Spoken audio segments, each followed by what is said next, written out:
Hello friends, welcome back to our channel. In this video, we will look at what is TikTok M2 app. The TikTok M2 app is an upcoming version of TikTok being developed specially for users in the United States. Due to ongoing pressure and legal concerns in the US over TikTok's ownership and data privacy practices, TikTok's parent company is reportedly creating a separate app to comply with American regulations, internally referred to as M2.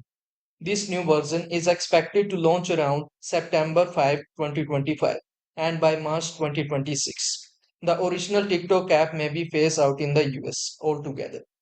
This means approximately 170 million US users will need to transition to the new app. While M2 is just a working name, the final version may appear under a different title.